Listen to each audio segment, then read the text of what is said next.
Hello students, NS तथा GM classes में आपका स्वागत है। इससे पहले वाली क्लास के अंदर हम जो टॉपिक डिस्कस कर रहे थे वो था आपके पास में प्रकाश का ध्रुवण। प्रकाश के ध्रुवण के बारे में मैं आपको अच्छे से समझा चुका हूं कि प्रकाश का ध्रुवण क्या होता है। तो दोबारा से इसकी डेफिनेशन को सुन लेना कि अध्रुवित प्रकाश को ध्रुवित प्रकाश में बदलने की जो प्रक्रिया है उस प्रक्रिया को क्या कहते हैं? प्रकाश का ध्रुवण कहते हैं। या फिर इसकी दूसरी डेफिनेशन हो जाएगी कि सभी दिशाओं के अंदर फैले हुए प्रकाश को एक निश्चित दिशा के अंदर करना ही क्या कहलाता है? प्रकाश का ध्रुवण कहलाता है। उससे आगे हमने टॉपिक डिस्कस किया था कि अध्रुवित प्रकाश क्या होता है, ध्रुवित प्रकाश क्या होता है और समतल ध्रुवित प्रकाश क्या होता है और वर्तीय ध्रुवित प्रकाश क्या होता है। इनको हमने पिछली क्लास में अच्छे से पढ़ लिया था। अब उससे आगे जो लास्ट टॉपिक अपना चल रहा था वो टॉपिक था आपके पास में कि परावर्तन द्वारा समतल ध्रुवित प्रकाश प्राप्त करना। तो परावर्तन द्वारा समतल ध्रुवित प्रकाश प्राप्त करने के लिए जो अलग अलग दो वैज्ञानिक थे और दोनों ने अलग अलग बातें बताई है। कौन सी बातें बताई है वो हमने पिछली क्लास में पढ़ लिया था। चलो दोबारा से इसको थोड़ा सा क्या कर लेते हैं, रिपीट कर लेते हैं। तो परावर्तन द्वारा समतल ध्रुवित प्रकाश कैसे प्राप्त करते हैं? तो दो वैज्ञानिक हैं, एक मेल्स है, दूसरा कौन सा है? बूस्टर है। दोनों वैज्ञानिकों ने अलग अलग बातें बताई हैं। क्या बातें बताई है उनको ध्यान से सुनना। वैज्ञानिक मेल्स के अनुसार जब अध्रुवित प्रकाश को किसी पारदर्शी माध्यम के ऊपर क्या करते हैं? आपतित करते हैं, तो उससे जो परावर्तित जो प्रकाश है वो क्या होता है? वो आंशिक रूप से समतल ध्रुवित प्रकाश होता है, पूर्ण रूप से समतल ध्रुवित प्रकाश प्राप्त नहीं होता है। तो ये तो हो गई वैज्ञानिक मेल्स की बात। अब वैज्ञानिक बूस्टर ने क्या बताया है? वैज्ञानिक बूस्टर ने बताया है कि जब किसी पारदर्शी सतह के ऊपर अध्रुवित प्रकाश को किसी विशेष आपतन कोण के ऊपर, किसके ऊपर? किसी विशेष आपतन कोण के ऊपर क्या करते हैं? आपतित करते हैं, तो परावर्तन के पश्चात पूर्णतः क्या होता है? समतल ध्रुवित प्रकाश होता है। परावर्तन के पश्चात क्या होता है? पूर्णतः समतल ध्रुवित प्रकाश होता है। तो अब ये बात आपको समझ में आ गई होगी कि एक विशेष कोण के ऊपर क्या करेंगे? प्रकाश को आपतित करेंगे। अब आपके पास में जो विशेष आपतन कोण है उस विशेष आपतन कोण को हम क्या बोलेंगे? ध्रुवण कोण या बूस्टर कोण बोलते हैं। क्या बोलते हैं? ध्रुवण कोण या बूस्टर कोण बोलते हैं।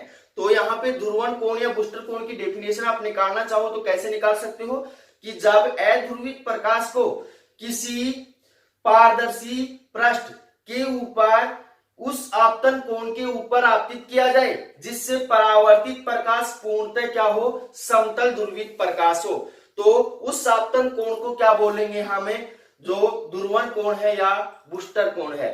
अब आपके पास में जो ध्रुवण है या बूस्टर कोण है ये किसके ऊपर निर्भर करता है? जो आपने माध्यम लिया है, माध्यम की प्रकृति के ऊपर क्या करता है? निर्भर करता है।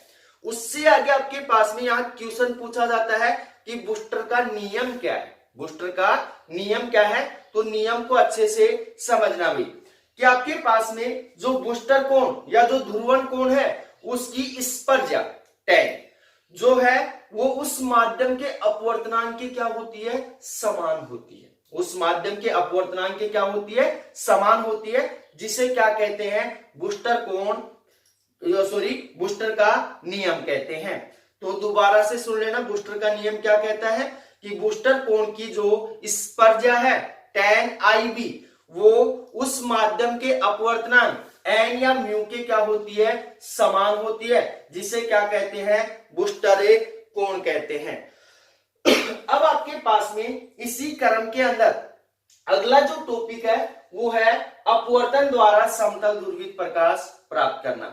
तो अपवर्तन द्वारा कैसे हम समतल ध्रुवित प्रकाश प्राप्त करेंगे इसको अच्छे से समझना। भाई थ्योरी भाग है, अच्छे से समझना कि अपवर्तन द्वारा समतल ध्रुवित प्रकाश प्राप्त करने के लिए हम एक समांतर कांच की प्लेट लेते हैं। क्या लेते हैं? समांतर कांच की प्लेट लेते हैं। इस समांतर कांच की प्लेट के ऊपर जब बूस्टर कोण के ऊपर क्या करते हैं, अध्रुवित प्रकाश आपतित करते हैं, अध्रुवित प्रकाश क्या करते हैं, आपतित करते हैं, तो बूस्टर के अनुसार अभी आप बता सकते हो उससे जो परावर्तित जो प्रकाश होगा वो तो क्या होगा, पूर्णतः ध्रुवित प्रकाश होगा या पूर्णतः समतल ध्रुवित प्रकाश होगा, परंतु उससे जो अपवर्तित प्रकाश होगा वो क्या होगा, आंशिक रूप से ध्रुवित प्रकाश होगा या आंशिक रूप से समतल ध्रुवित प्रकाश होगा। इस बात को अच्छे से समझना कि अपवर्तन द्वारा समतल ध्रुवित प्रकाश प्राप्त करने के लिए एक समांतर क्या लेते हैं, कांच की प्लेट लेते हैं। इस कांच की प्लेट के ऊपर अध्रुवित प्रकाश को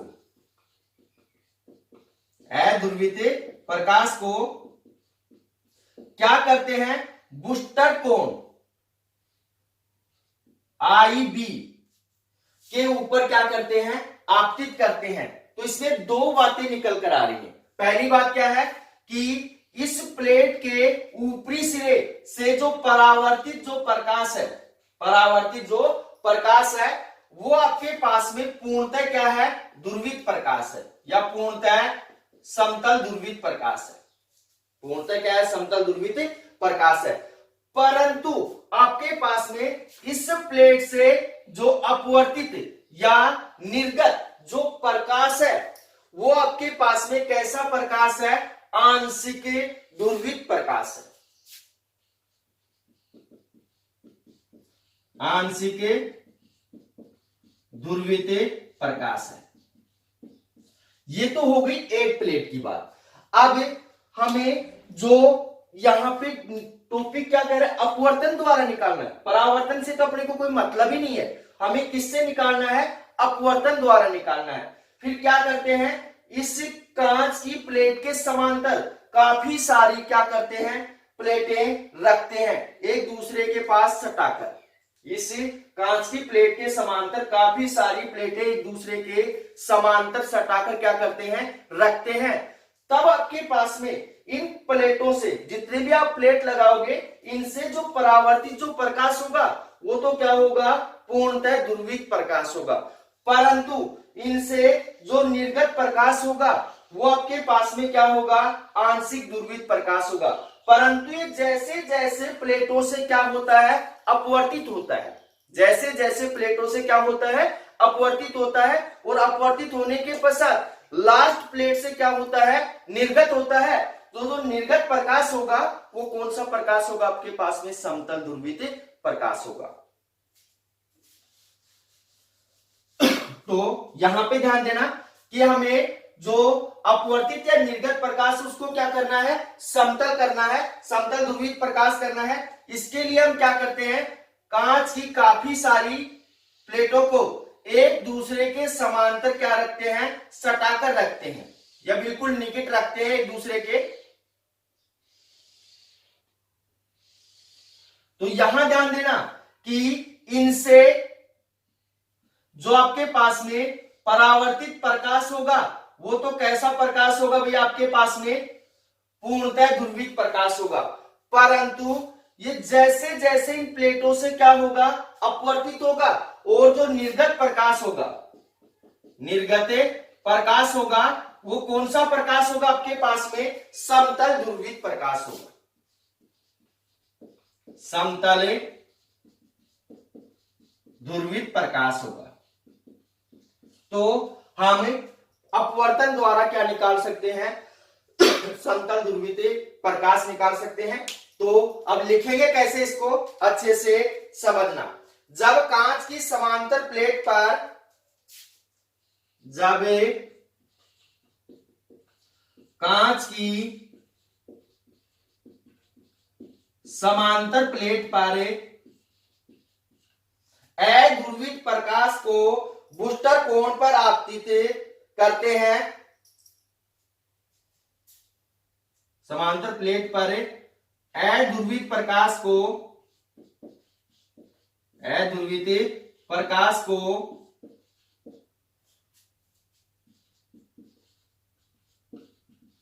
बूस्टर कोण पर, बूस्टर कोण कौन सा आपके पास में, IB पर आपतित करते हैं, पर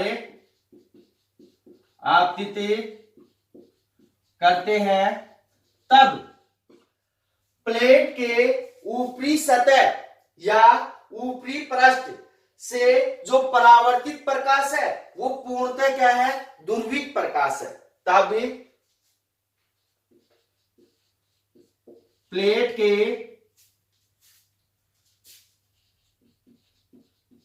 ऊपरी सतह से परावर्तित प्रकाश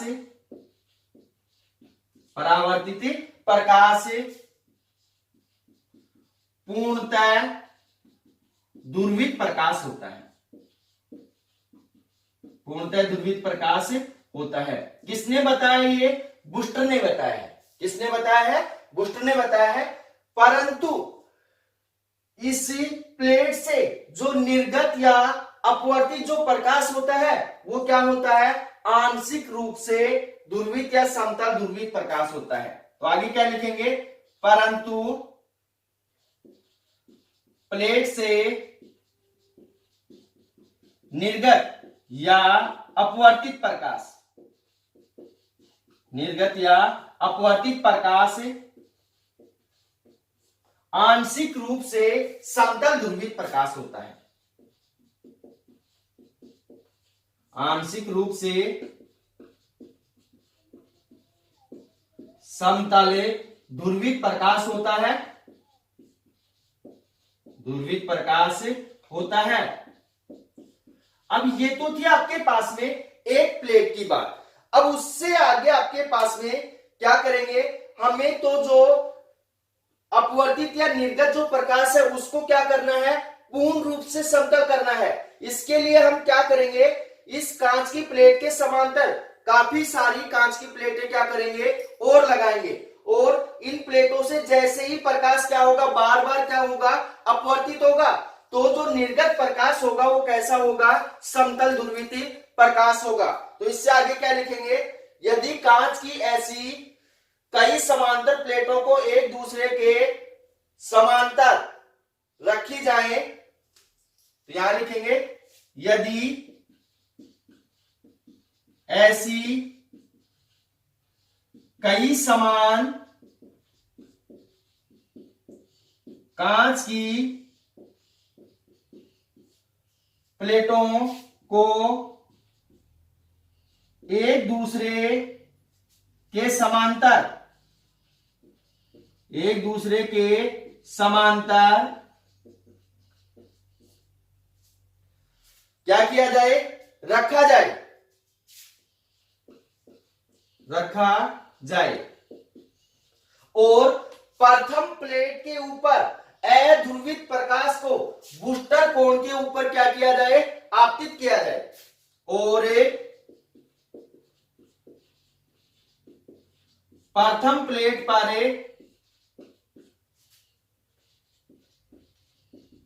अध्रुवित प्रकाश को, अध्रुवित प्रकाश को बूस्टर कोण पर, बूस्टर कोण IB पर आपतित किया जाए, आपतित किया जाए।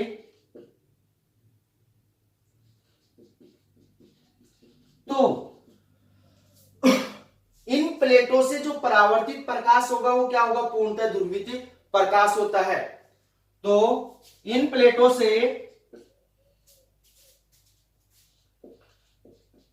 इन प्लेटों से परावर्तित प्रकाश, परावर्तित प्रकाश पूर्णतः ध्रुवित प्रकाश होता है, पूर्णतः क्या होता है, ध्रुवित प्रकाश होता है। परंतु आपके पास में यहां परावर्तित प्रकाश तो पूर्णतः ध्रुवित प्रकाश होता है, लेकिन जो अपवर्तित भाग है वो जैसे जैसे प्लेटों से गुजरता है तो प्लेटों की संख्या अधिक होने के कारण जो निर्गत प्रकाश है वो कैसा है, समतल ध्रुवित प्रकाश है। तो आगे कैसे लिखेंगे, लेकिन अपवर्तित भाग,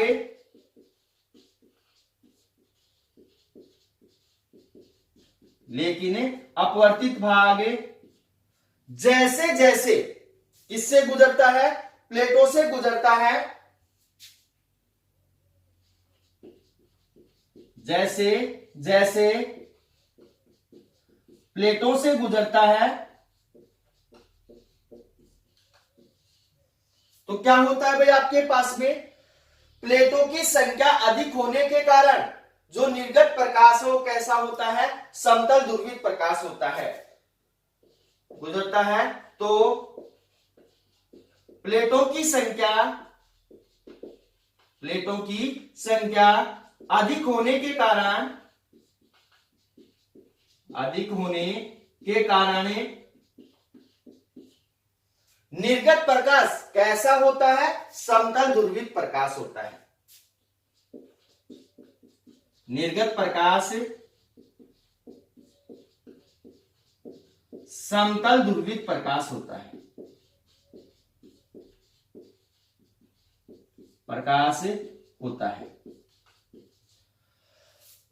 तो ये हो गया आपके पास में क्या, अपवर्तन द्वारा समतल ध्रुवित प्रकाश प्राप्त करना। तो हम अपवर्तन द्वारा कैसे समतल ध्रुवित प्रकाश प्राप्त करते हैं, आपको अच्छे से समझ में आ गया होगा। अब इससे आगे आपके पास में है टॉपिक, अगर इसका स्क्रीनशॉट लेना चाहते हो तो ले लो। अगला जो टॉपिक है वह आपके पास में द्विवर्णता द्वारा समतल ध्रुवित प्रकाश प्राप्त करना। तो आपके पास में टॉपिक है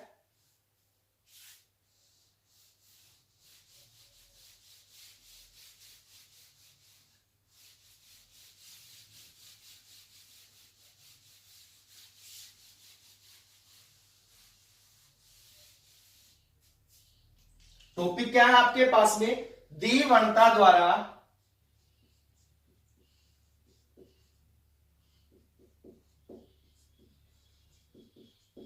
समतल ध्रुवित प्रकाश प्राप्त करना।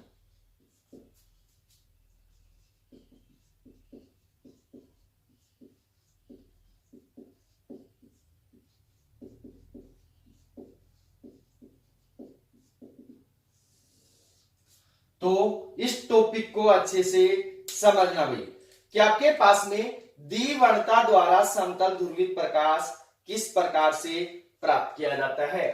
तो ध्यान से इसको सुनना, थ्योरी है कि द्विवर्णता द्वारा समतल ध्रुवित प्रकाश करने के लिए अध्रुवित प्रकाश को टूरमेलिन, कौन सा, टूरमेलिन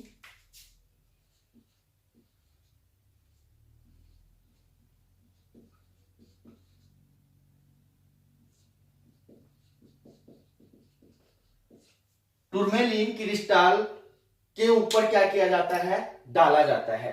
तो ध्यान देना कि द्विवर्णता द्वारा समतल ध्रुवित प्रकाश प्राप्त करने के लिए अध्रुवित प्रकाश को टूरमेलिन क्रिस्टल पर डाला जाता है। तो जो टूरमेलिन क्रिस्टल होता है वो क्या करता है, जो अध्रुवित प्रकाश है उसको दो समतल ध्रुवित प्रकाश किरणों में क्या कर देता है, विभाजित कर देता है। जैसे आपके पास में यहाँ पे जैसे ही इसको क्या करते हैं, मान लिया आपके पास में क्या है, टूरमेलिन क्रिस्टल है, तो यहाँ पे इसके ऊपर क्या डालते हैं, अध्रुवित प्रकाश डालते हैं। तो ये अध्रुवित जो प्रकाश है, ये सॉरी टूरमेलिन जो क्रिस्टल है वो अध्रुवित प्रकाश को दो समतल प्रकाश किरणों के अंदर क्या कर देता है, विभाजित कर देता है। दो समतल प्रकाश किरणों के अंदर क्या करता है, विभाजित करता है। यहाँ पे एक दो डॉट से दर्शा रहा हूं मैं प्रकाश किरण को, और एक क्या कर रहा हूं, एरो से दर्शा रहा हूं। तो दो समतल ध्रुवित प्रकाश किरणों में क्या करता है, इसको विभाजित कर देता है। अब आपके पास में ये जो टूरमेलिन क्रिस्टल है ये एक प्रकाश किरण का वर्णात्मक क्या कर लेता है, अवशोषण कर लेता है, और जो दूसरी किरण होती है वो उससे क्या हो जाती है, निर्गत हो जाती है। और जो निर्गत किरण है वो पूर्णतः क्या है, समतल ध्रुवित प्रकाश है। वो पूर्णतः क्या है, समतल ध्रुवित प्रकाश है। तो इसको दोबारा से सुन लेना, जब अध्रुवित प्रकाश को किसी टूरमेलिन क्रिस्टल पर डाला जाता है तो वह दो समतल ध्रुवित किरणों में विभाजित हो जाता है। जो टूरमेलिन क्रिस्टल है वो क्या करता है, दो अपवर्तित किरणों में से एक किरण का वर्णात्मक अवशोषण कर लेता है, परंतु दूसरी किरण बिना अवशोषण के बाहर निकल जाती है। क्रिस्टल की इस क्रिया को क्या कहते हैं? द्विवर्णता कहते हैं। और इस प्रक्रिया द्वारा हम क्या करते हैं? समतल ध्रुवित प्रकाश प्राप्त करते हैं। तो किस प्रकार से लिखेंगे इसको अच्छे से समझना।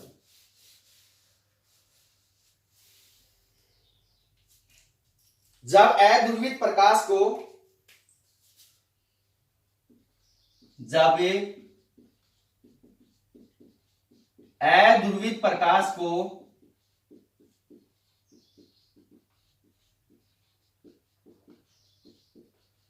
टूरमेनिल के क्रिस्टल पर डाला जाता है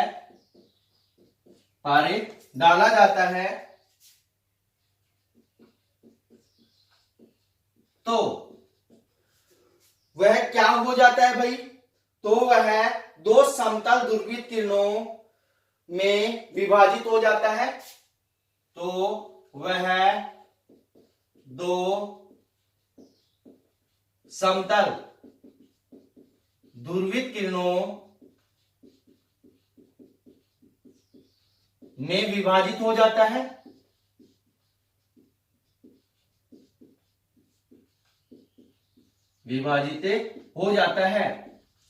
उससे आगे ध्यान से समझना कि आपके पास में जो टूरमेनिन क्रिस्टल है वो क्या करता है? दो अपवर्तित किरणों में से एक अपवर्तित किरण का क्या कर लेता है?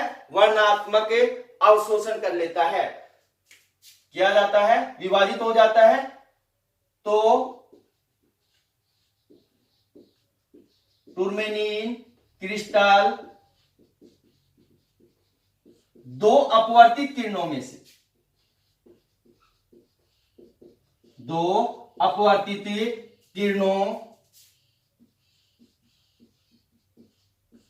में से एक का वर्णात्मक अवशोषण कर लेता है।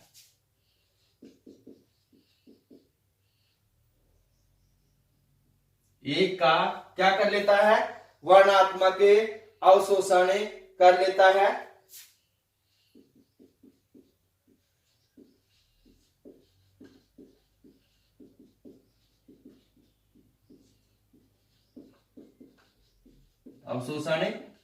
है।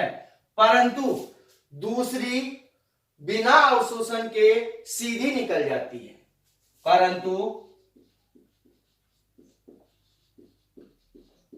दूसरी किरण बिना अवशोषण के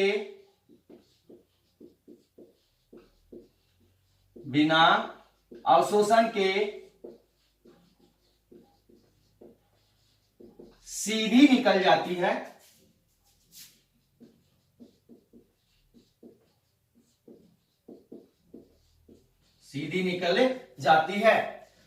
और क्या प्राप्त होता है? सीधी निकलेगी तो क्रिस्टल, इस क्रिया को क्या कहते हैं? क्रिस्टल की द्विवर्णता कहते हैं। इस क्रिया को क्रिस्टल की द्विवर्णता कहते हैं। द्विवर्णता नाम से ही पता चल रहा है, दो भागों के अंदर विभाजित करना। तो इस क्रिया को क्रिस्टल की क्या कहते हैं? द्विवर्णता कहते हैं। और इस क्रिया द्वारा क्या प्राप्त करते हैं? हम समतल ध्रुवित प्रकाश प्राप्त करते हैं। यहां लिखेंगे, इस क्रिया द्वारा समतल ध्रुवित प्रकाश प्राप्त किया जाता है। समतल ध्रुवित प्रकाश प्राप्त किया जाता है। अब आपके पास में इसके ऊपर द्विवर्णता के ऊपर आधारित जो उदाहरण है वो है आपके पास में पोलेराइड। क्या है? पोलेराइड। तो अब इससे आगे हम जिस टॉपिक के बारे में डिस्कस करेंगे वो टॉपिक क्या है आपके पास में? पोलेराइड। पोलेराइड क्या होता है? इसकी बनावट कैसी होती है, कार्य प्रणाली किस प्रकार से है, इसके उपयोग क्या है, इन सब के बारे में हम अध्ययन करेंगे अगली क्लास में, क्योंकि ये काफी लंबा टॉपिक है। तो इसके बारे में हम अध्ययन करेंगे अगली क्लास में। अगर आज जितने टॉपिक पढ़ाए गए हैं, इन टॉपिकों के अंदर किसी भी भैया बहना को किसी भी टॉपिक के अंदर प्रॉब्लम है तो आप कमेंट्स करके या व्हाट्सएप पे मैसेज करके बता सकते हैं, उस टॉपिक को दोबारा से अच्छे से समझा दिया जाएगा। अगर वीडियो आपको पसंद आया है तो वीडियो को लाइक कीजिए, शेयर कीजिए तथा हमारे YouTube चैनल को सब्सक्राइब कीजिए। मिलते हैं एक छोटे से ब्रेक के बाद। धन्यवाद।